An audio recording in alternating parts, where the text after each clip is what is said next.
sweat and toil, weep and sob. When an individual gets tired of such activities, he comes to desire to mount the seed of his mind. Such an individual, desiring to bring the mind under his control and ride over its ruksha, takes upon himself the same work as before, but without the ego and egocentric desires. Such desireless activities undertaken in the yagna spirit, explained earlier, cleanse the mind of its past impressions and integrate the entire inner equipment. When thus the required amount of concentration has been gained by the individual as a result of the vasana purgation effected, he is to stop his activities slowly and apply himself more and more to live in deeper meditation. When once his mind has been conquered and his agitations have become well controlled, the seeker in that state of mental growth and development is termed as having mounted the state of the mind, yogaruttha. To such an individual, at that state of his mental equipoise and self-application, quiescence, sama, is the means for gaining a higher perfection and self-growth. So here, Dr. Prabhakar, he had explained, I know Swamiji's English is like too complicated and all, but he has explained here exactly what you're asking. That a pehli stage mein kya hota hai, and then he actually, this is the way Chinmayanand ji explained, and it's a beautiful way of explaining that, in the beginning we all are like very, kya bolte hain, selfish. मेरे को ये मिल जाए, मेरे को वो मिल जाए. After a while you realize, you know what, this is not giving me happiness. Constantly thinking about myself. Then you want to go to the next stage. You keep doing the same work but unselfishly, right? And then after you do unselfishly, your mind starts becoming pure. जैसे से mind pure हो जाता है, then unnecessarily activity को बंद कर दो. हाँ, नहीं तो दुनिया में तो कोई कमी नहीं है, खास करके ये अमेरिका में मेरे को आज तक मेरे 40+ years that I've lived here, एक इंसान ऐसा नहीं मिला है जो बोलता है I'm not busy. चाहे बच्चा हो, चाहे 90 year, everybody is very busy. So there is no shortage. But what he's saying is that then at that stage, when your mind becomes pure, unnecessarily activities तुमने बंद कर दी, unnecessarily party, baji, whatever, all that, then you have more time to sit and meditate, and that's the right sadhana for you. That's what he's talking about. And then the way he compared it, that having mounted the steed of the mind means अब तुम्हारा मन control में आ गया है. By thus describing two means at the two distinct stages of the individual's growth, it is meant that they are not contradictory. Selfless activity is good at a stage, but afterwards it becomes a positive agitation, which brings the mind down from its serener flights to bump frequently on the ground with a shattering shock.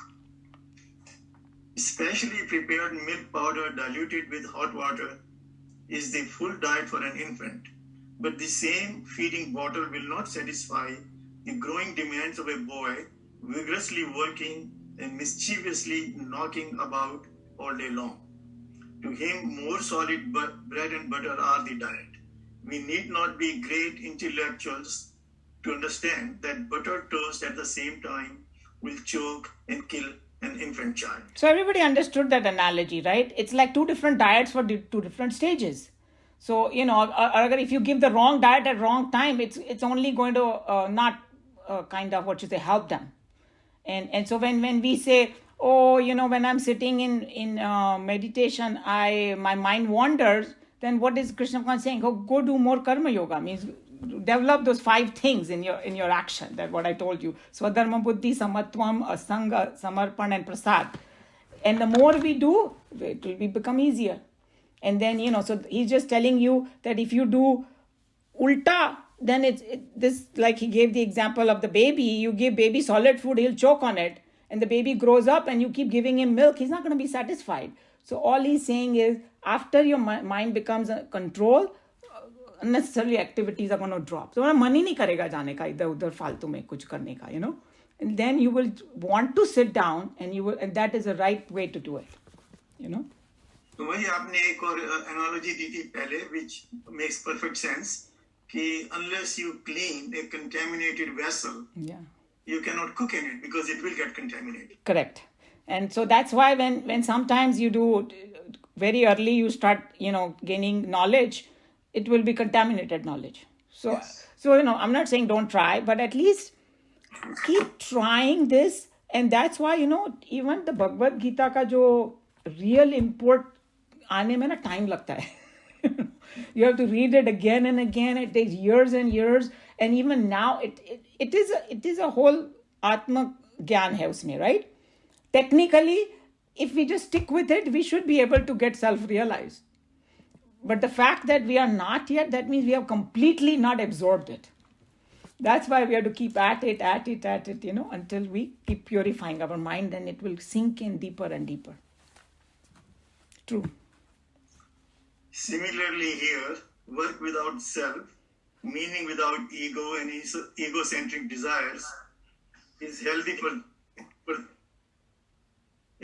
the beginner, but a developed seeker needs more and more quietude and self-withdrawal for growing in his steady contemplation of life within.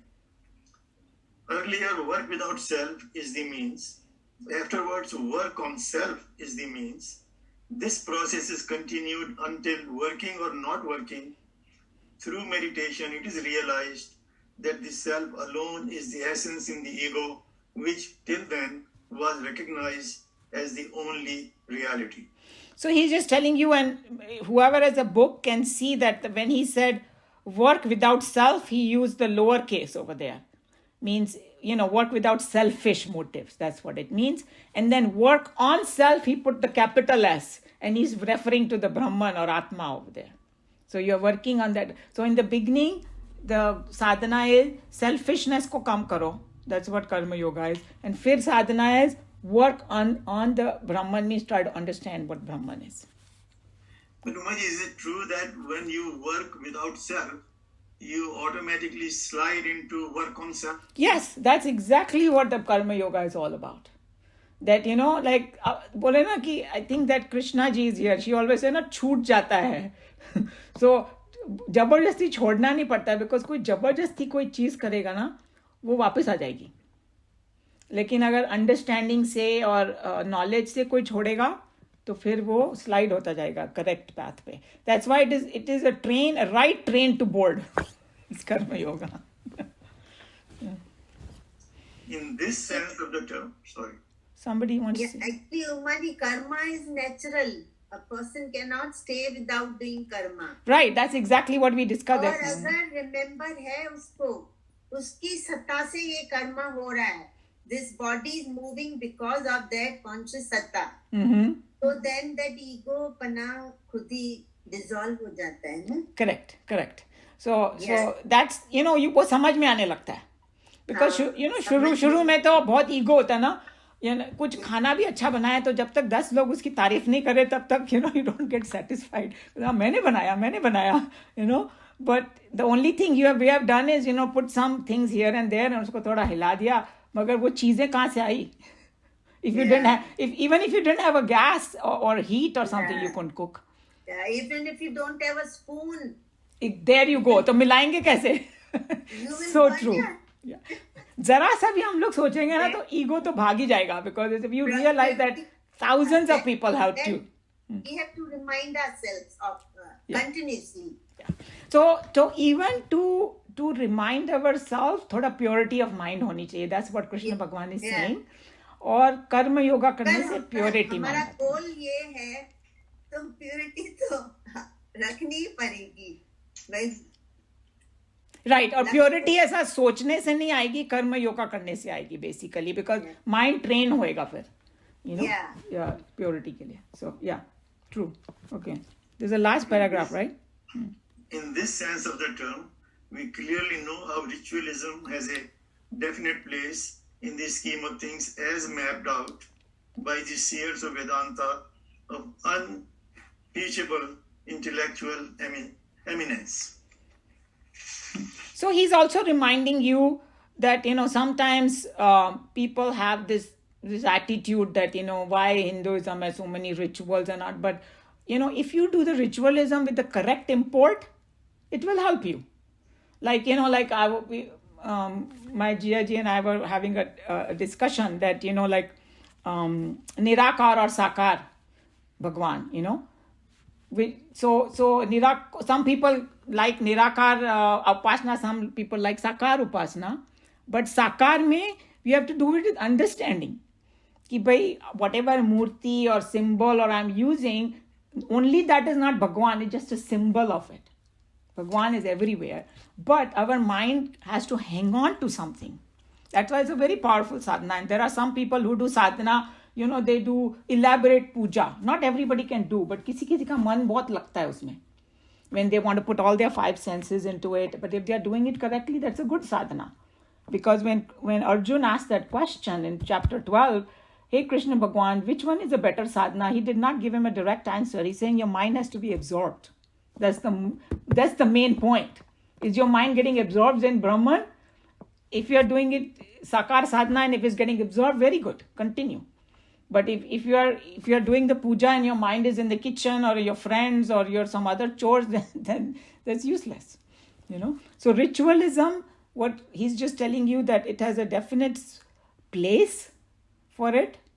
It's a good sadhana if you've done it correctly, because these are he's calling them the unka intelligence jo hai na, ye rishi muniyon ka unimpeachable intellectual eminence, means nobody can question these.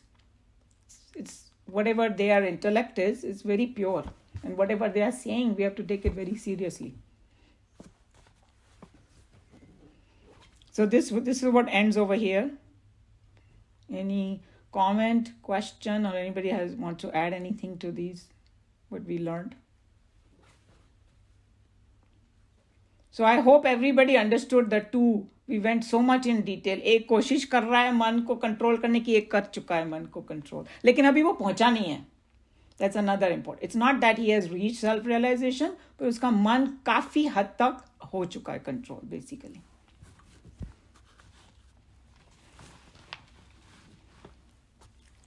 So, looks like everybody's satisfied with this. Okay, so I'm going to close Bhagavad Gita here.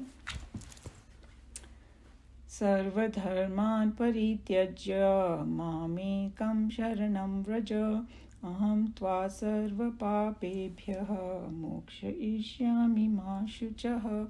Hari Om Shri Gurubhyo Namaha. Hari Om. Om Sahana Bhavatu Sahanau Bhunaktu Sahaviryam Karvavahai Tejasvinavadhitamastu Ma Vidvishavahai. Om Shanti Shanti Shanti. Hari Om Shri Gurubhyo Namaha. Hari Om. So let's see what we are doing here now. This word valli means a creeper. Like जिसको bell बोलते हैं हम लोग हिंदी में, जो किसी और के सहारे चढ़ती है ऊपर. So why they have called this all these different sections vallis? It's just spreading everywhere, telling you, means you have a main knowledge and then it's telling you all different things about it. So you can look at it that way. Okay, the main knowledge has already been given now. Whoever was studied from the very beginning, the Kathoupanishad, we saw the journey. It was told in a story form, but the whole Brahma Gyan has already been given now, right? Because he told about what is Atma and how to get it and all those things. But what Tejomananji brought a very important point. He said कि एक बार एक knowledge ले लिया, पर उसके लिए हमको familiar होना पड़ता है उस नॉलेज से. उसको बार बार हर एक एंगल से देखना पड़ता है. And as I already said, it's a very subtle subject. Lot of contemplation is required, because sometimes like some people से मैंने तो पढ़ ली है गीता, और मैंने Ramayana, even Ramayana is very very deep. एक तो सुपरफिशियल स्टोरी देख लो कि कि रामचंद्र जी ने ये किया वो किया, रावण को कॉन्कर किया, सीता को वापस ले आए. Those are very superficial thing. there is an entire Vedant in Ramayana too. So किसी भी एक चीज को तुम पकड़ लो, पर उसका डेप्थ में जाने के लिए उसे familiar होना पड़ता है. Okay, so what they are doing now in second chapter, they are making us more familiar with, making us more contemplative, making us think, and making us, telling us again the path. Okay, knowledge तो है, goal है, but उसे पहुंचू कैसे वहां पे. So वो सब बातें. And तेजमेनन ji also gave an example. He's saying कि पहले हम किसी को मिलते हैं ना, जैसे कि ये क्लास में भी I met lot of you through the class, and I met only once, but I don't know you completely then. It takes time to get to know. The same way the knowledge का भी उन्होंने ऐसे बोला कि पहले introduction होता है, फिर acquaintance होता है, फिर familiarity बढ़ती है. So you know, and if you stick with Vedanta, those terms are going to become second nature to you, right? बाद में अब हम लोग ने इतना डिस्कस किया संकल्प विकल्प पे, अभी 2-3 महीने के बाद कोई बोलेगा संकल्प, तो पता चल जाएगा क्या बोल रहे हैं. So that kind of thing that, you know, we have to continuously be at it. And he even gave another example, Tejomeana ji. He said कि students इंडिया में होते हैं ना, हम लोग का भी यही हाल था. अभी तो सिस्टम बदल गया, अमेरिकन सिस्टम ले आए हैं थोड़ा बहुत वो लोग, पर हम लोग जब भी स्कूल में होते थे, all of us, तभी कैसे लास्ट एग्जाम होता था, तभी लास्ट मीनिंग जो फाइनल एग्जाम जिसको बोलते हैं, उसका हम लोग रात को भी देर तक पढ़ेंगे, सुबह जल्दी उठेंगे, फिर किताब लेके जाएंगे, एंड तक देखते रहेंगे. सभी ने किया होगा. एंड तक देखते रहेंगे कि कहीं ये आंसर नहीं आ जाए. So he saying that even students do that, कि उसको बार. So like continuously reading is and trying to get different aspects. That's what we're going to be doing in chapter 2 according to him. So now he's saying that this, what we learned in the first part of this chapter over here in first chapter, is that there is this Atma which is Sukshmadarshi people only can get it. People who with subtle intellect. So when we talk about purity of intellect in Vedanta, we are talking about subtlety of intellect. उसकी सूक्ष्म गहराइयों को समझने वाला intellect, okay? That is a purer intellect in Vedanta. So you need that. So the question is, why people are not able to do it? The answer is given over here. So because he's saying that जब तक ये वाला knowledge अपने को नहीं मिलता है ना, हमारा sorrow नहीं जाता है. And that is the reason that we try to study or get self-realized or, about Atma and all that. Because worldly चीज़ों से ना पैसे मिल जाएंगे, comfort मिल जाएगा, ये हो जाएगा, वो हो जाएगा, but sorrow नहीं जाता. And if whoever remembers, early part of Bhagavad Gita, Arjun said to Krishna Bhagwan in one of the verses in chapter 2 कि अगर मुझे ना आप ये तीनों लोगों का राज्य मुझे दे दोगे ना, तो भी ये sorrow नहीं जा रहा है मेरा, which is burning my senses. That's why there are so many billionaires who are unhappy too. Because sorrow only goes away with Atmagyan. That is the thing. That's why we want to study. Okay? So what he's saying is that there is some obstacle, obviously, which prevents people to attain that, final stage. And that obstacle, we have to understand what that obstacle and what to do about it. So that's what they are going to be discussing over here. And he's saying that जब तक वो obstacle निकलता नहीं है ना, हम लोग को वो final joy मिलता, थोड़ा बहुत खुशी इधर उधर मिल जाती है, but that final unbroken happiness we cannot get. So and as I told you, this particular mantra is very famous, and I didn't know how famous it was until I thoroughly read it, understood it, and then I had just started to listen to. My husband was listening to some discourse by this Swami Mukundanandji who's in Dallas, and in that he quoted this verse, Paranchi Khani. I said, oh my God, that's true. So many of them quote and we don't even pay attention, where it's coming from. And this is this verse. Let's look at this verse. I'm going to do the Sanskrit. This one cannot be sung, so I'm going to add, or I don't know how to sing it. Let's not put it, I don't know how to do it, so I'm just going to read it like a prose. Paranchi Khani Vyatrunat Swayambhu. Make sure, yeah. Tasmat parang pashyati na antar atman. I'm breaking the sandhi so it is easier. Kaschid dhiraha pratyag atmanam aikshat. That's what it is. Avrutta chakshuhu amrutatvam icchan. And that is the words. Let's see the words. Paranchi means going outwards. Extrovert is that word in English. That's the best word. Khani, we are going to go in detail because Tejomananji is amazing. He actually went in detail about what the word kha means in Sanskrit. But khani means senses. Basically, kha means like some kind of a hole. So we have 9 holes in our body, 7 on our face. And that's what khani means, senses here. And this Vyatrunat is a big loaded word over here that Tejomananji explained in detail what it means. It's a very negative word, unfortunately, but this is a contemplative subject. So they have put that word over here.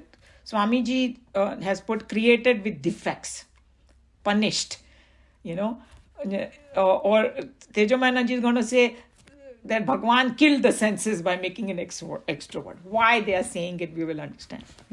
But basically, it's a negative word कि कुछ जो senses को ना curse कर दिया जैसे by making the extrovert. Swayambhu. This is a very, very important word too. Self-existent God. I don't know if my Jiaji is listening, but we were having a discussion, कि cause hunting में जाओ तो end में, what is the cause of God? No, there is no cause because he is a self-existent.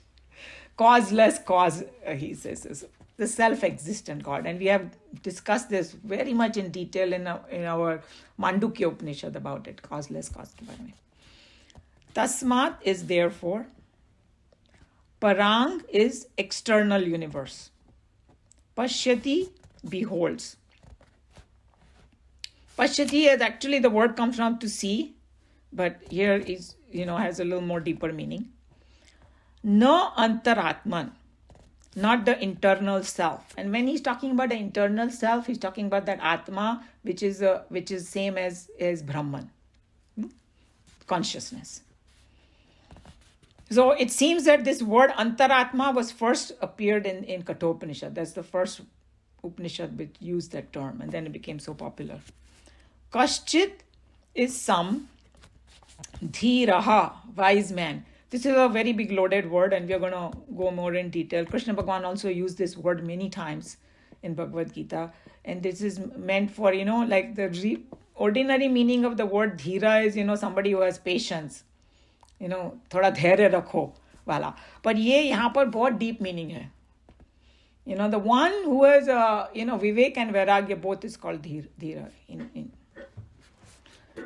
Wise man.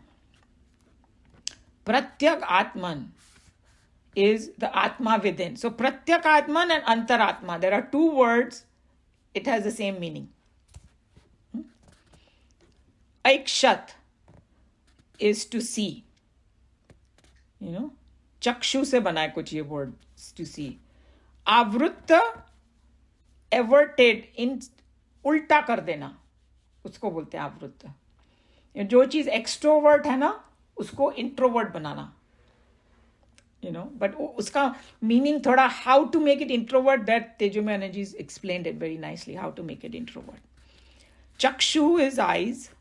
Amrutatvam is immortality. And when we talk about immortality, we know what we're talking about. We're talking about becoming one with that consciousness. That's how we become immortal. Or the other very nice meaning that, our Gurudev gave, Chinmayananji, is when you don't get affected by change in this world. Then you become immortal. Icchan is desire of. Ichha se aaya hai word. So what are they saying in this? Okay. So they are talking about that जो स्वयंभू भगवान है. So स्वयंभू इसलिए बोला है because कि कहीं किसी चीज में doubt नहीं रह जाए कि it is self-existent God. And, we cannot question that, how is that possible? And now you have to accept. There's a causeless cause. There's a consciousness that you cannot go behind that consciousness, because there is nowhere to go. That is, you hit a wall when you come to consciousness. And that's where all of us have come. All of us will merge in that. So that Swayambhu Bhagwan, what he did, and Tejo Man used a very strong word. He's saying that this Vyatrunat, one of the meaning is killed. So what did he kill? He killed the senses, or injured them, or cursed them. You can, why are they saying that? And the word khani is for the senses. And the reason it's that senses ko khani means like a hole. So I told you that we have, ears and eyes, and it's just a way of another word for senses that they used in this khani. He said कि ये खाने को ना उन्होंने जैसे मार ही डाला हो. जैसे हिंदी में बोलते हैं ना कि कभी कभी हम लोग बोलते हैं ओ मैं तो मर गई, इसका मतलब थोड़ी ना मर गई, मीन्स ओ वाट लग गई, like in Dr. Prabhakar is here in Marathi they say बुरा हाल हो गया. Okay, so क्यों बोला वो? It's very peculiar. He said that this is a very peculiar word that they use, but we have to understand why he said it. And then he's saying that ये जो ये Paranchi word है ना यहाँ पे, yeah, the first word, what does that mean? It means extrovert. These senses which are extrovert, मैं उनको ना extrovert बना दिया भगवान ने. And what does it mean extrovert? Because these senses are only capable of seeing outside. Right? अगर मैं ऐसे आंखें बंद कर लूँ तो मुझे शरीर के अंदर तो नहीं दिख सकता है. Right? Because they are projected outwards. All of our senses are projected outwards, he's saying. So that's why naturally what we do is we start seeing, hearing, touching, tasting, smelling, all the 5 things we do all day. And we get sucked more and more outwards only. If we don't do thinking, hey, what is Atma? The whole thing came what we learned in Bhagavad Gita, that when you do karma yoga, your mind gets pure, then you have curiosity in the knowledge, and you say, who am I? Then you go. But if you don't do all that, and if you continuously get sucked into this, khani outside, that's what it means, extrovert. Okay? So by making them like that, as though Bhagavan has injured them and killed them. It is a cry of a person who is disgusted with the world, in a sense that, hey, I'm going in the world, I'm getting these few little joys, but I am not getting the permanent happiness. And because my mind keeps engaging only outside. So in that sense, that it's kind of a negative thing. But Tejo Mananji is going to explain to us how to make that negative into positive, because we should not be totally discouraged about it. So let's see. So now, because they are pushed outwards, they only see outward. Why does it become an obstacle? Because suppose if I see something, and if I just stop at seeing, that will be good. But what do? We constantly go in the past, in the future, sankalp vikalp karna shuru kar dete hum log. And then these senses take us out and keep us out. That is the problem they're talking about. It is continuously going out, and no stopping and no coming back. And the sansar ka maran and janam maran chalu rehta hai. Because the senses are outward. Okay? So now he's saying that there are few people who are dhira. There are few people who are, you can call them wise people.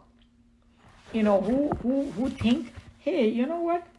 I am doing outside everything, but as I said, that those joys are not very, very permanent. Constantly I'm getting beaten up, by the world. And I need to inquire something deeper now. Those are the dheer people, okay, that he's referring to. So थोड़े कम ही होते हैं. And Tejo Menon ji actually ने थोड़ा analysis करके बताया, and you see if you can understand this. So he's saying that mostly लोग के लिए ये ज्ञान available ही नहीं है, because उन्होंने कभी सुना ही नहीं. So they think that the world is real and then they, यहाँ की सुख दुख है उसी में पड़े रहते हैं. But there are some people जिन्होंने सुना कहीं से, right? पर जिन्होंने सुना जरूरी नहीं है कि वो समझने की भी कोशिश करेंगे. एक कान से सुना दूसरे कान से निकाल दिया, ऐसे भी लोग होता है कि वो गए वहाँ किसी क्या बोलते हैं सत्संग में, हाँ जी बहुत अच्छा बोला, मुझे बहुत अच्छा लगा, फिर वापस आके again go back to the samsara and forget about it. He is saying okay, some people will hear and they have a desire to know, yes, I want to study, I want to do, but they will not put the effort, right? Okay, I want to know this, but उसके लिए effort नहीं डालेंगे. They will keep making बहाना, और जब ये काम खत्म हो जाएगा, मैं ना retire हो जाऊंगी तब करूंगी, whatever, So they will not put the effort. So he's saying only few rare people who will do all of this, listen to it, get interested in it, and put effort to know. Those are the called dheer people. Okay, so they are the one who will start questioning that, hey, I always get cheated in the world. It's like a mirage. He's saying that, you go outside, mirage में क्या होता है, लगता है कि पानी वहाँ पे है, फिर उसके मैं पीछे पीछे जाती हूँ, वो दूर चला जाता है मेरे से, right? Whoever has experienced that, when you're long drives, you see some water, and you never reach that water because it keeps going further and further away. So he's saying the same way, this is what it is. So जो धीर पुरुष होता है ना, वो उसकी definition क्या है धीर पुरुष की, उसमें विवेक और वैराग्य दोनों आता है. Because विवेक आता है because he understands that, hey, there is something more than this in the world. Is all illusion or changing बोलना चाहिए, constantly changing. I'm not getting what I need. फिर उसको वैराग्य आएगा विवेक से, विवेक जन्य वैराग्य. So whenever we think of a dheer person, think of both the qualities in him, Vivek and वैराग्य. जब वो जागृत हो जाता है तब, और ऐसे कश्चिन वर्ड इज मीन्स रेयर होते हैं वो लोग, then they are the one that which they turn their senses around. So don't take in a literal way कि turn the senses, कि ये नहीं कि वो मैं आंखों से अंदर देखना शुरू कर लूँ. That's not what it means. What Tejo Manaji explained it so nicely. Firstly he said कि you have to swim against the current, because the senses are going out, temptation, and you are taking it away from the world and trying to engage to know something higher. So you're going against the current. And he's saying that Shankaracharya ji actually said the real Dheer Purush not only changes the current of the river, goes against the current, but changes the direction of the river. Now that is a very powerful statement, but he's just telling you the extent of this person's determination, that. So what does it mean that you have reversed the senses? Using the senses to gain the knowledge. That's what this avrutta chakshu means. Means turning the gaze instead of outside, inside, means using those senses to understand and gain the knowledge. It's a subtle meaning. Okay. So, and why they are doing that? Because they desire immortality. That's why they're doing it. And immortality means, like permanent happiness, basically. Dukkha nivritti. That's why they are doing it. And then he's saying that, what does it, let's go a little bit more deep into this, how does he turn? So he's saying a Dheer Purush, what he will do, suppose if he found a guru, and he's going towards the guru. So now he's using his senses and his limbs and all that to go to the guru. He's using his leg not to go to a nightclub. He's using his legs now to go find out, hey, what the real self is and all that. And then he's listening to Bhagavad Gita or some discourse or some guru's words and all that. So now what is he doing? He's using his ears not for outside, but to learn about the self. That's called, changing the direction of from outside to inside. So that, I thought that is very important to know. Otherwise, we don't understand what they mean by turn your senses. Okay. And then you can expand that example that, he's speaking, he's doing satsang, so he's using his vani to understand that, ears, eyes, everything. We can just do that. So now when he's doing that, he's not brooding over the world, right? He's not brooding over the Vishay. Vishay means all the objects of the world and all that. And then he said that one of the dangers why they use such a strong word that, hey, this Bhagwan as though injured the senses, because of what I was telling you, that the senses, if you don't control them, वो लोग बाहर जाते रहते continuously. Like, I was just going to give an example. You go to one party, so you meet 10 different people, right? 2-3 new people. फिर उनको भी बुलाओ. फिर उनके पार्टी में फिर और 4 लोगों से मिले, फिर उनको भी बुलाओ. You see how? Don't get discouraged. I'm not discouraging anybody from doing that. I'm just giving an example that if you don't have a control over that, okay, I want to do 3 gatherings in a year, but if you continuously keep doing, there's no end to it. That's what he's trying to tell you, that they are, उनका मुख बाहर की तरफ है, और उनको if you don't become a dheer person, you will stay out only. That's what it means. Okay? And then, let's see, he was just talking about that we should not forget all the things that we learned in chapter 1, because all these words have a much deeper meaning. When he talked about, they are desirous of amrutatvam, we should know what it is, because we have already done the first chapter. Amrutatva means that final stage, param padam, he had called about and all that, which he just was telling us. And then he also said that in Vedanta, there is something called Anubandha Chatushtaya. I thought I'll bring that up. That who is a person who is adhikari, means, who has a right to study this. You have to have single pointed mind and you have purity of mind. So that we studied in Bhagavad Gita also, that without purity of mind, you go to gain that knowledge, the knowledge will get contaminated. So those are 2 important things. And then we should know what is the subject matter. Subject matter is to merge with Brahman. Atmagyan. What is the purpose of it? Purpose is that, hey, dukkha nivritti means that I don't want any more sorrows in my life. That's the purpose. So we have to contemplate upon, why I'm doing it, what is the subject, and there is the last thing is, relationship between all of them. So he's just saying that this particular, he was giving little more detail about this verse. These are the verse makes you contemplate upon all those things. Okay. So mainly he's saying that it is telling you what is the obstacle in this path. It is your own senses. And if you go back to Bhagavad Gita, it will tell you that the first line of practice is controlling the senses. So that is one of the very powerful things that it is talking about over here. So uska saar sabko samajh mein aa gaya, right? That the senses are outwards, extrovert. We have to make them introvert. And what is the meaning of introvert? Take it towards the knowledge. And there are very few people who do it. And that's why, this knowledge becomes not available to everybody. Any question on this? Question, comment? Let's see how much time we have. We have 5 minutes. We can read it next time if you want.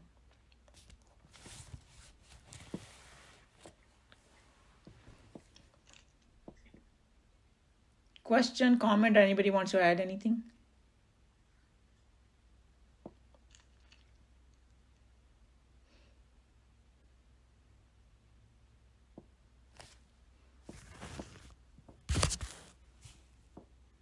Okay, then I'll close the class over here and we can have 15-20 minutes of some, other discussions on spiritual subject if you like.